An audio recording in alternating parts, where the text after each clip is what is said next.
কালকে আমি পেয়ারা সম্বন্ধে বলেছিলাম। দেখুন, গাছ ভর্তি থোকা থোকা পেয়ারা।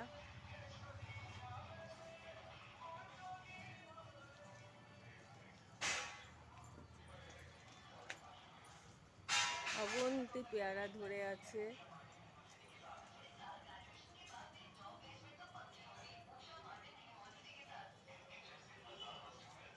আমি দিই, কেননা এত পেয়ারা তো খাওয়া আমাদের সম্ভব নয়। পাখিরাও খায়, এখানে পাখিরা খায়, মানুষে খায়, যার যারা খেতে পছন্দ করে সবাই খায়।